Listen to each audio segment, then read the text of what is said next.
Technically speaking. Welcome to our Technically Untechnical Technology Talk, a NIWC Atlantic production. Hello, I'm Chelsie, the NIWC Atlantic audiovisual specialist, social media manager, and sufferer of seasonal allergies. Praise the day when I can record a podcast episode not congested. And I'm Alex, part of the media engagement team, and I'm just ready for the weather to stay warm for a while. Yeah, all of this back and forth is not fun. Definitely is not. Well, we've got a great episode ahead that has nothing to do with the weather or seasonal allergies and everything to do with cybersecurity. Coming up, we've got an interview about the NAVWAR Red Team and all the details from the Palmetto Cyber Defense Competition. Don't worry, we'll explain what all those things are, so get comfy, turn up that volume, and let's get started. First up, I spoke with Todd Schuff, the Deputy Director of the NAVWAR Red Team. The NAVWAR Red Team is based out of NIWC Atlantic here in South Carolina. And a red team refers to a Department of Defense, or DoD, defensive cyber operations capability. So basically, these guys are government-paid hackers who attack our government networks to find vulnerabilities. And Todd explains this further. DoD cyber red teams are paid hackers. We like to also say that we're the good bad guys.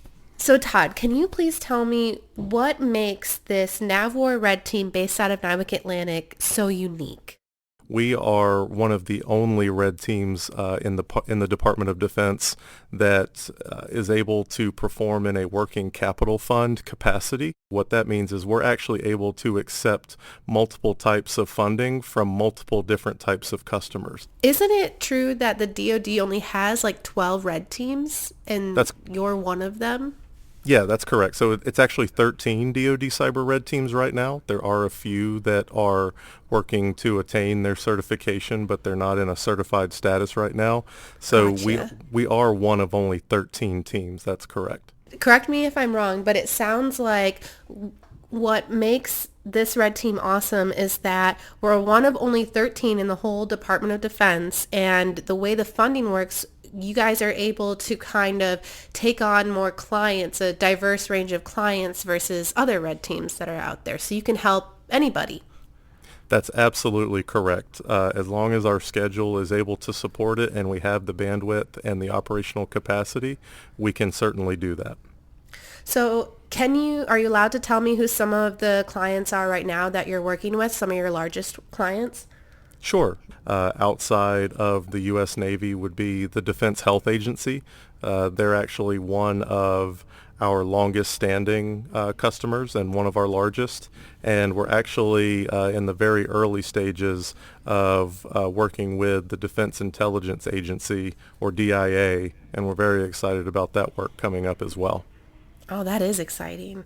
Okay, so can you tell me what is the importance of kind of mimicking these bad guys, right? Doing these type of cyber attacks on these systems? Absolutely. So from a defensive mindset, you never want the first time that you actually have to employ your defensive capabilities to be against a real bad guy, right, or against a real nation-state adversary. So the purpose of a DoD cyber red team, like we said before, is to emulate those nation-state cyber adversaries and allow the defensive operators, the cyber defenders, so to speak, or the blue team, as you may hear them referred to as, to give them a chance to practice their malicious activity detection, exercise their indicators of compromise, also to perform their incident response activities in a mostly controlled fashion. And are you finding that to be especially important with the way technology has been changing and evolving, especially in the last, 5 or 10 years? Absolutely. So over the past 5 to 10 years, what the trends show is that there has been a significant uptick in, offensive capability or offensive cyber actions against the United States, as well as, against other countries as well, Right. both foreign and domestic. And what we're finding is that this increase in aggression is mostly in the cyber realm. So with the with the red teams that we have at our disposal within the Department of Defense, it's becoming increasingly important that we're actually exercising these defenders to respond to this increasing level of threat. And what are some accomplishments that your team has had that you're proud of? Some of them I can't say Right. on a public podcast, but I will say, generally speaking, there are some very critical capabilities, both deployed by the United States in the air and at sea, that have been assessed by our red team. And what our objective was for those capabilities were to assess particular systems attached to those capabilities, as well as we'll call it the cyber survivability of those entire systems. Great. So you were able to find some holes, expose them, and help our nation basically strengthen those gaps in the cyber realm, both in air and at sea, you said? That's correct. Wonderful. And we do it in a lot of different enclaves, but those are of particular importance to us because those are capabilities that the United States actually uses to defend our country. Right. Great. So what do you see for the future of your team? Yeah, so for the future of our team, I see it growing at an extremely fast pace. So, for anybody that's familiar with the way the DoD does business, we operate in fiscal years, right? And so the fiscal year begins in October and ends in September. This past fiscal year, we actually had to close our book, what we say. We actually had to stop scheduling work before October was ever even done because we had already accepted all the work that we projected to have capacity for that entire year. So we've been working very diligently to increase our operational bandwidth. We're working on training new Red Team members as we speak. Both contractor and government civilian, and identifying new talent. And so we're looking ahead at that increased demand. I only project that that's going to go up in the current years.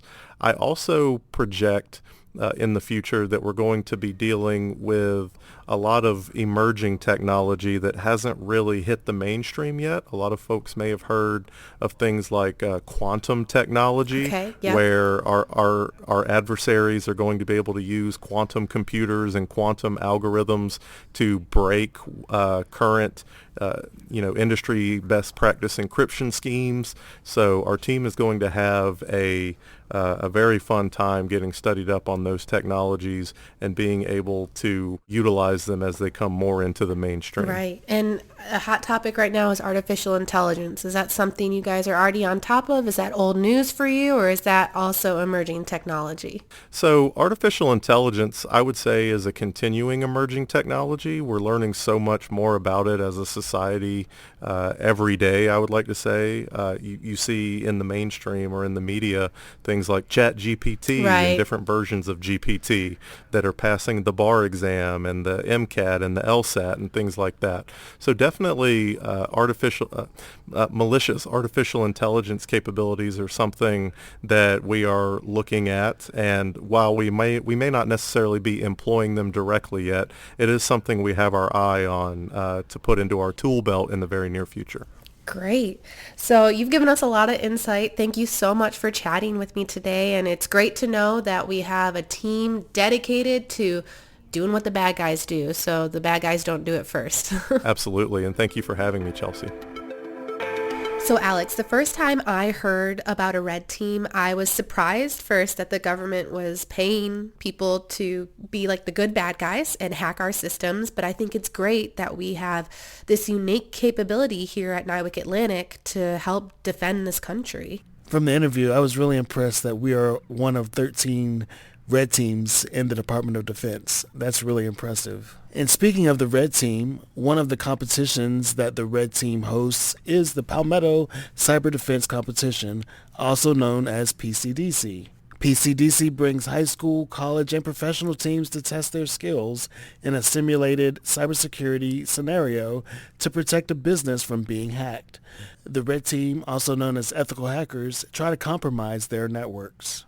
So our scientists and engineers are kind of helping pass on their knowledge of how to protect systems from being hacked. Is that basically what they were doing? That's absolutely correct. And NIWC Atlantic is the main organizer of the event. So how many teams were participating? This year, there were 9 high schools, 11 colleges, and 5 pro teams. Pro teams? What are pro teams? Pro teams are some of the industry partners that we work with on a daily basis, and that just helps those professionals become even more familiar and comfortable in their daily work routine to provide cybersecurity solutions to the warfighter. Well, that sounds like it was a very successful event. Let's talk about more successes from the month. NIWC Atlantic completed a week of communications testing in early April using manned and unmanned systems on Sullivan's Island in South Carolina. This was in collaboration with Indiana-based Naval Surface Warfare Center Crane. The event helped develop better connections between control functions to various weapons, integrated sensors, and small unmanned systems for the entire Department of the Navy. In other news, Brigadier General David Walsh and Sergeant Major Alan Goodyear from the Marine Corps Systems Command visited NIWC Atlantic on April 13th. They received a tour of our Expeditionary Warfare, also known as EXW, department labs, offering status updates on MCSC work involving sensors, identity operations, handheld radios, 5G-enabled projects, intel systems, and advanced communications functions. And on the same day, the South Carolina Department of Education came to our NIWC Atlantic headquarters and spent the morning filming our engineers and interns. They were creating a video that will be used throughout schools statewide in South Carolina to hopefully inspire kids to gain interest in computer science and STEM careers. So that's pretty cool that we're going to be involved in this statewide video with the Department of Education. Yeah, that's really neat. It's a unique opportunity that I'm excited to see the final product. I know, they should just roll out the red carpet for the engineers at this point, right? And our interns too, of course.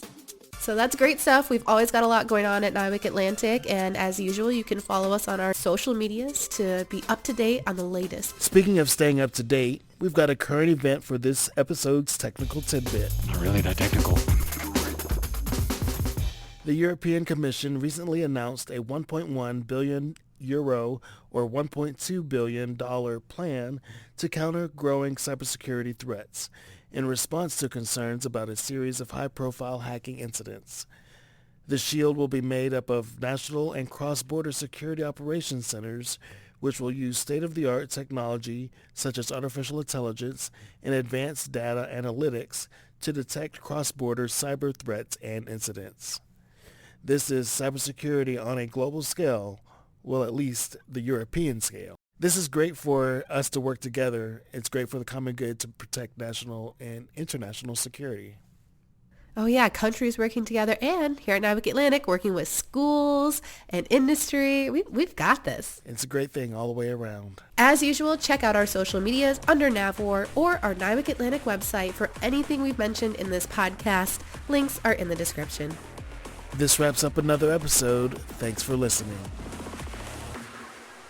If you have a tip or story that you think should be included in this podcast, please contact us at our public affairs email address, which is listed in the description.